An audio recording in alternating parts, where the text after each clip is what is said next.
Hello, I would like to share with you something from the United Nations and what they have to say about climate change and the impact of climate change on important issues such as food and water. When you don't have food or water or don't have consistent access to healthy food or clean water, that's real poverty. And so it is a problem to be solved.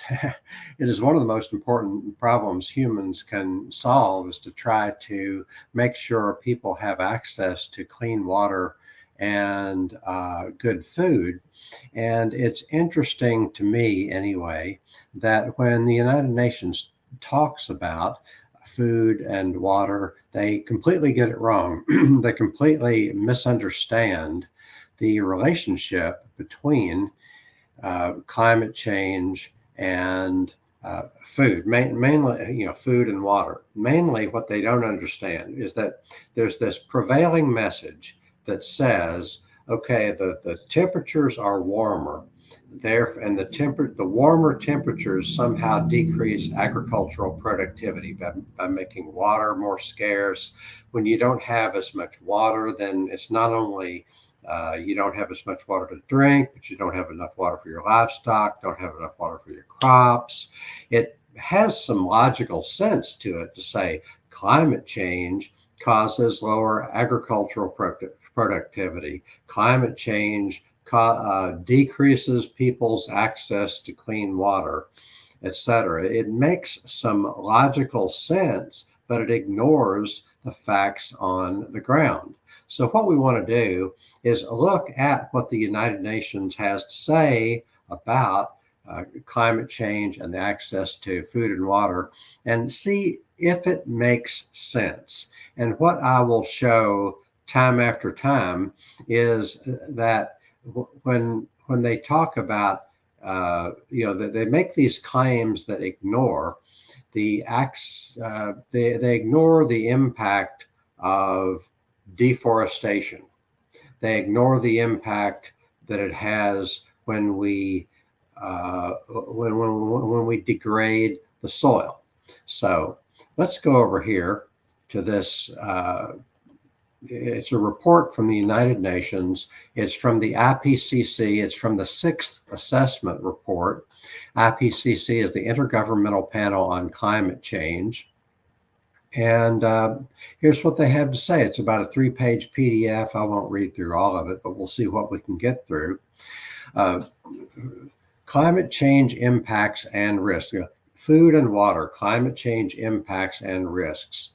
Food production losses. So they're going to say that we have less food, that many people in the world have less food because of climate change. And you're to understand climate change to mean warming temperatures as a result of carbon dioxide, warming temperatures as a result of greenhouse gases. We're not supposed to understand climate change to mean warming temperatures as a result of abuse of the land, warming temperatures as a result of deforestation, warming temperatures as a result of the fact that we have not or we have destroyed many of our ecosystems, such as forests and grasslands and wetlands, and therefore our ecosystems are no longer like they once were. Our ecosystems are no longer doing the work of cooling the planet.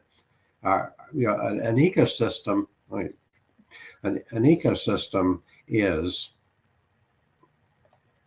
An ecosystem is a solar-powered air conditioner. So whether you're talking about a forest or whether you're talking about a wetland or whether you're talking about a grassland, when the sun shines and hits the leaves of the trees in the forest, it's a solar-powered air conditioner. So the sun hits the leaves of the trees and the plants use photosynthesis to build their tissues and to build the functioning organisms and populations that they are. And when the sun shines on those leaves and gives the tree and the plant more energy, then one of the things that plant does is it transpires water. It's absorbing water in through the roots, up through the trunk, out through the leaves. And it's a type of, it's called transpiration. It's also called evapotranspiration. It's very similar to when humans perspire. When we perspire, why do we perspire? Well, maybe you're outside and it's a hot day, so you start to perspire because your body knows you need to be cooled off. Maybe you're perspiring because maybe it's not such a hot day outside, but you're hot because you're running or you're doing some sort of physical exertion. When that happens, we perspire because our bodies know that we need to be cooled off. Well, plants and trees transpire. It's the same thing. They gather up the water that they have, they push it out through their leaves, that water evaporates. And as a result, evaporating water cools the surrounding air. We experience this cooling effect not just when we sweat, but when we step out of the bath or step out of the pool or step out of the shower. We step out of the shower, we need a towel. It's like, it's cold, give me a towel. That when we experience it's cold, give me a towel, we're experiencing what I call evaporative cooling. When water evaporates, it cools the surrounding air. Why are we not talking about this in the context of global warming? Well, that's another conversation, why we're not talking about it. The point is that we should be talking about it. We should be talking about how when the sun shines on trees and plants, those trees and plants use the sun's energy to push water out of their leaves and to cool the surroundings. It has a number of different functions when plants do transpire water out of their leaves. One of the functions is that it cools the air. Another function is that it is a humidifier. So one of the things that that the United Nations is going to talk about, or what they want you to believe, and this is not just the UN, this is whatever the mainstream climate conversation, the gurus, the people who claim to have a monopoly on science related to climate change, they want you to believe that warming temperatures cause the soil to dry out. Well, there's probably some truth in that. It makes logical sense, but is the drying out of the soil primarily caused by warming temperatures, or maybe it's caused by other things? Maybe it's caused by deforestation, because when you deforest, what was that forest before you cut it down? It was past tense, it was a solar powered air conditioner. That's one thing that it used to be. It was a humidifier because it's pushing moisture out the leaves. It keeps the surroundings cool and moist. Moist air is less likely to dry out the soil than dry air. What else does that forest do before you cut it down? Before you cut it down, especially if it's on a hill, if it's anywhere, but on a hill, it's especially important to leave the trees, because the trees will gather, they'll soak up the water like a sponge. So the rain rains, and if there's a forest there, the forest soaks up the rainfall like a sponge. The leaves of a tree soak up the rainfall. And then in the fall, if it's a deciduous tree, the leaves fall off of the tree onto the ground, and the floor of the forest has something called leaf litter. The leaf litter soaks up rain when the rain does fall. So the leaves on the tree soak up the rain. The leaves on the ground that fell off soak up the rain. And what else does that tree do to make the forest into a sponge? Well, a living tree has roots, like all plants. The best thing you can do for soil is have living roots in the ground. The living roots turn the soil into a sponge. Nothing can soak up more water than good soil.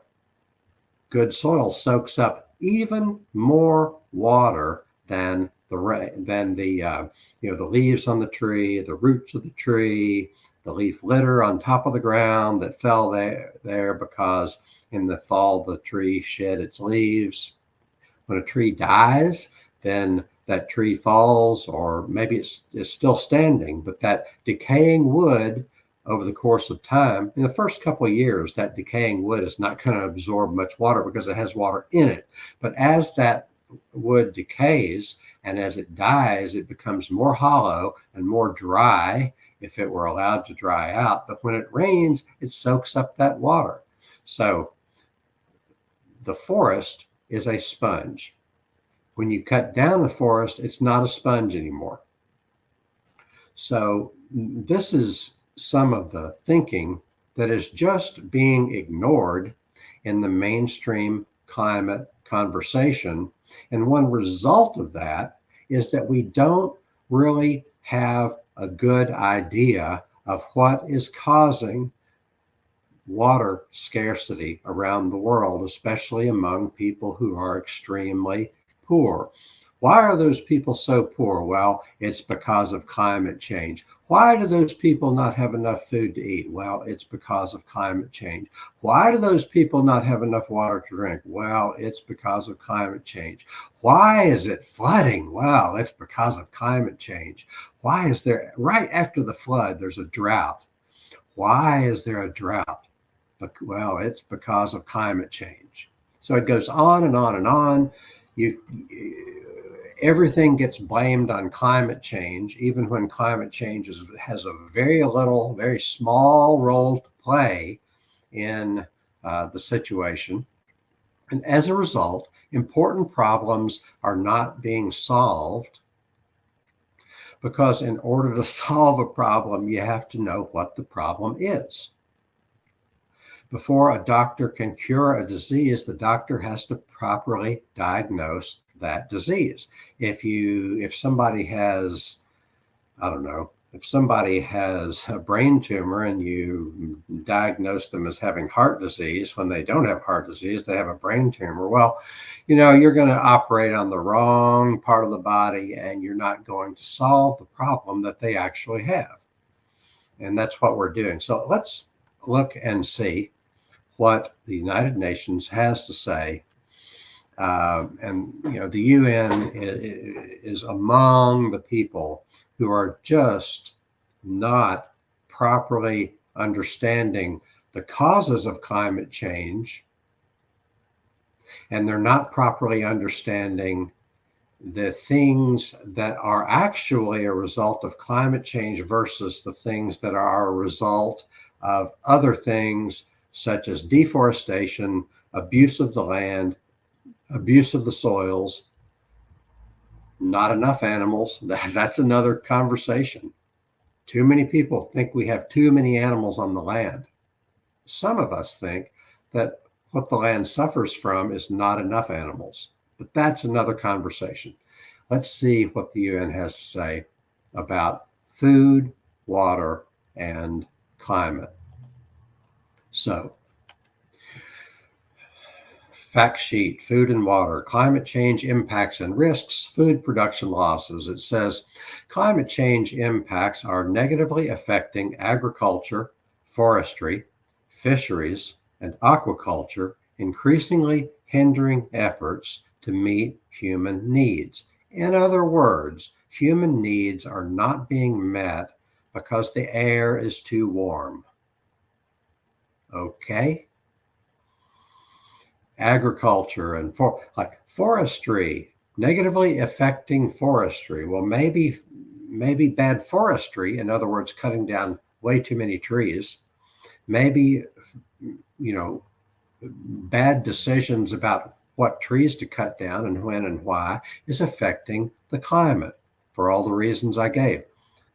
A forest is a very important way of absorbing rainfall so that the rain can then flow into the ground. From the ground, it flows into the streams and rivers. And then from if you keep the streams and rivers flowing steadily, then more people have access to clean water for drinking, for personal use, for livestock, and for crops. Next sentence, human-induced global warming has slowed growth of agricultural productivity over the past 50 years in mid and low altitudes. Medium confidence for that. In other words, what we're going to do, they're saying here that human-induced global warming is a reason, not a reason for a decline in agricultural productivity, but a reason why agricultural productivity is not growing as fast as it could. And what I have to say about that is, maybe there are other causes for a decline in agricultural productivity that are much more important. Maybe deforestation, abuse of the land. Why has agricultural productivity not grown as much as it should? And how are we measuring agricultural productivity to begin with? Are we measuring agricultural productivity by the gross amount or the total amount of, are we measuring it by volume or yield on the one hand, or are we measuring it by the total nutrition that we can get from the land?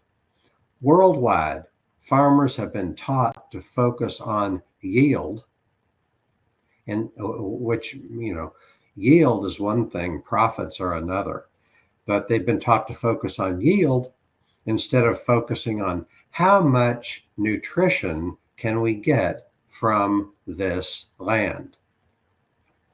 So we need to, so how do we measure agricultural productivity? We need to measure agricultural productivity where it counts, and that is the nutrition that is able to be harvested from the land.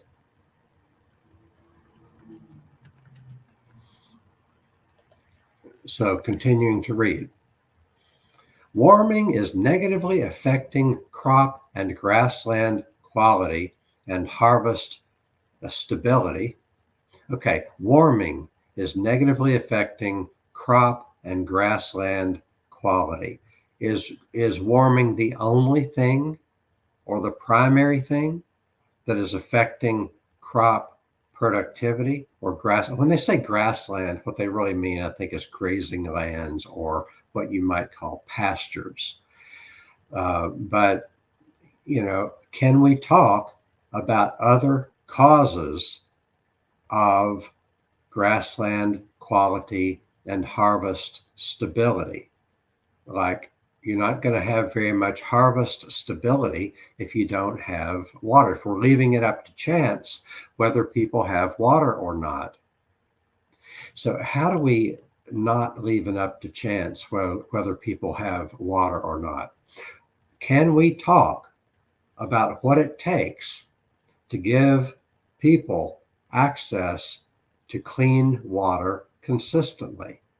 Well, here's what you don't want to do. You don't want to cut down the forest and degrade the soil. You want to practice the principles of soil health. You want to get Gabe Brown's book, Dirt to Soil, and you want to find out the principles of soil health, because healthy soil is going to grow nutritious crops, and healthy soil is going to capture the rain that does fall, because healthy soil is like a sponge. Healthy soil is able to absorb rainwater because healthy soil has pore spaces. Healthy soil is about 40% air until it rains, and then a lot of that air is water, and then that water gradually makes its way into the ground so that the plants can drink that water. But you have to have healthy soil to do that. You're not going to have healthy soil if you're not practicing the principles of soil health. If you're not practicing the principles of soil health, you're going to till. When you till, it's like let's use an analogy. Here's an apartment building where people live. Let's smash that apartment building and expect them so let's smash their apartment buildings, let's smash their office buildings and factories, and let's smash the roads that it takes for them to get from home to work, and then expect them to go to work the next day. They're not going to go to work the next day because they don't have a place to live, they don't have a place to work, and they don't have the roads to go to and from. That's what happens when we destroy the quality of the soil. We destroy the quality of the soil through tillage because soil is kind of like a sponge, and soil has structure. When we till or plow, we're destroying the structure of the soil.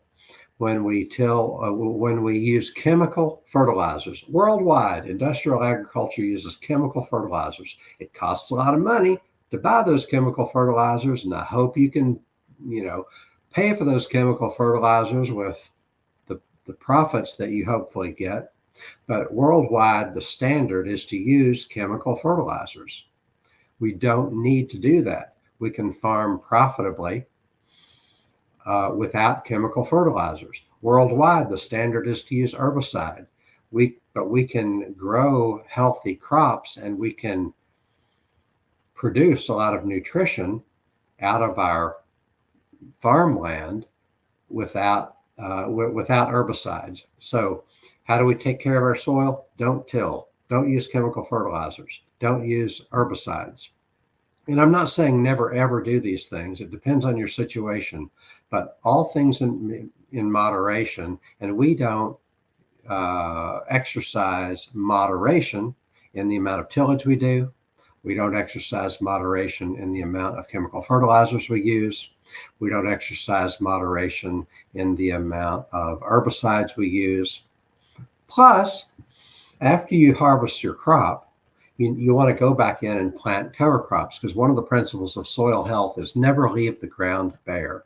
You always want the ground to be covered with something. You want it to be covered with mulch, or you want it to be covered with living plants, something dead or something living, but always cover the ground with something.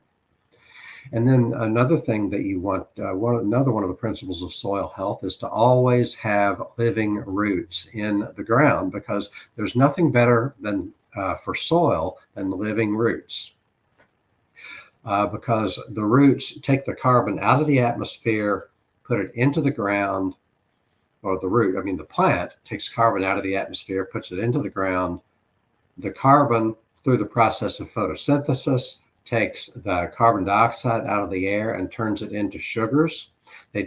Plants take about a third of those sugars and put them into the ground. They say, okay, come run. Bacteria, fungi, protozoa, nematodes, come running, because here's something for you to eat. And it starts this whole food chain. Those animals grow, live, die, feed off of each other. And then when they die, they leave organic matter in the ground. When they, secrete stuff, when they eat one another and secrete that, then they leave organic matter in the ground. That becomes soil organic matter. The soil organic matter becomes, it becomes a framework in which the soil food web can live, thrive, move, and have its being. So what you've resulted in is carbon in the ground.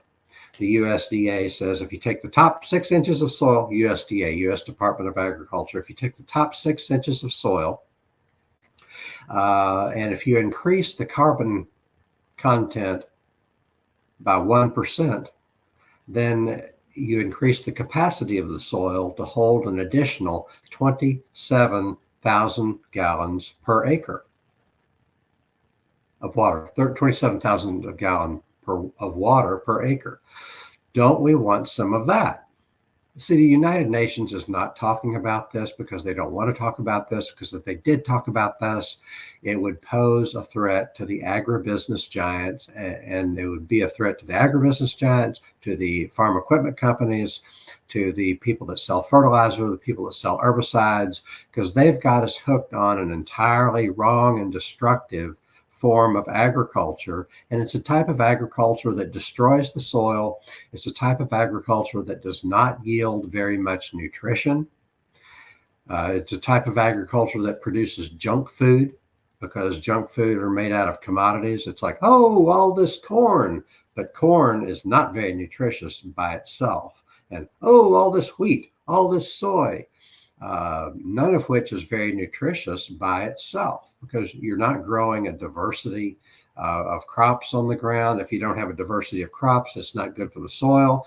If you have bad soil, then that soil can't deliver nutrition to the plants. If you don't have good nutrition for the plants, then the plant is kind of sickly and not very resilient. And so, the first time it has to face any amount of heat stress, then the plant dies.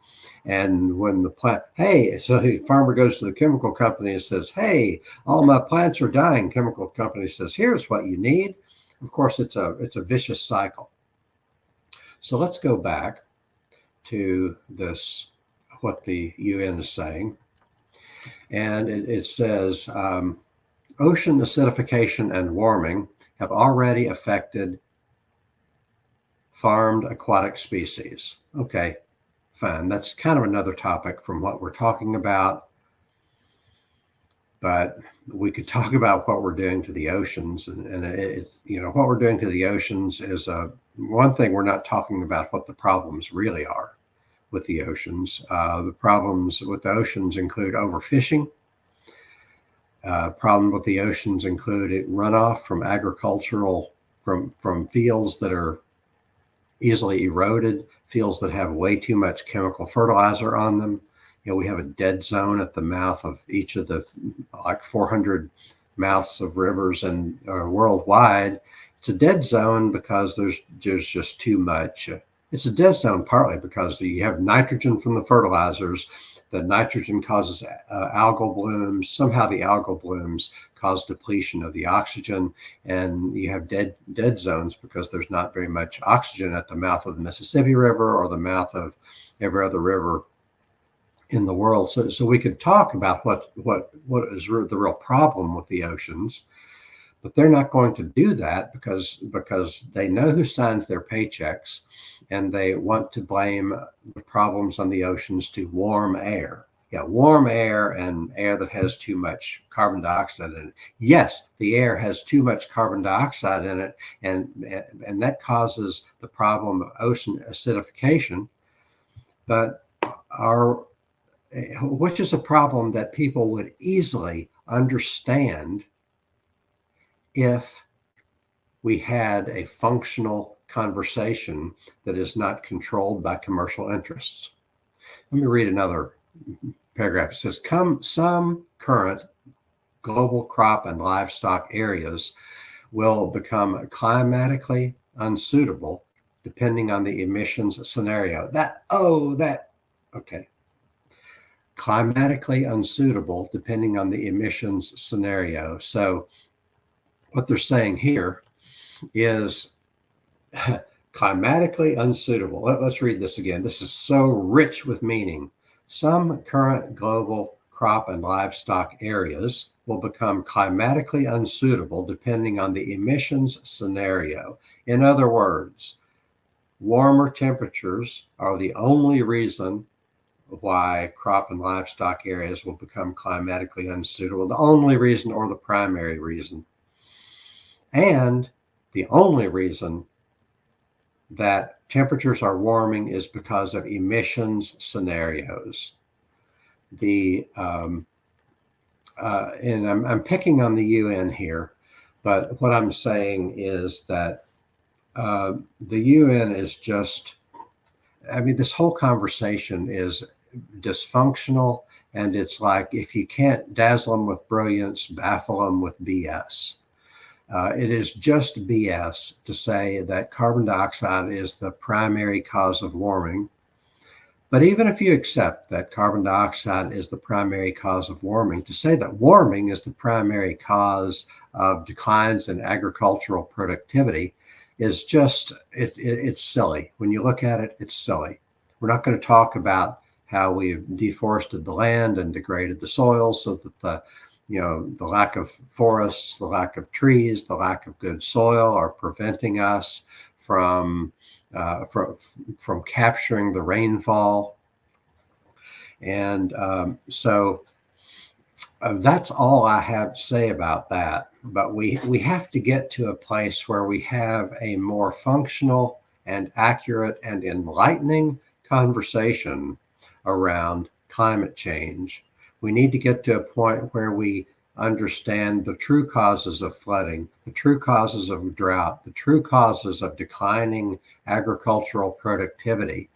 And if CO2 turns out to be one of those causes, then fine. If warming turns out to be one of those causes, then fine. But warming and CO2 are not the only cause, and in my view, not the primary cause that we're experiencing trouble with people not getting access to food and water, and people not having access to reasonably productive fields and pastures. So that's about all I have for today. Thank you so much for joining me. Have a wonderful day.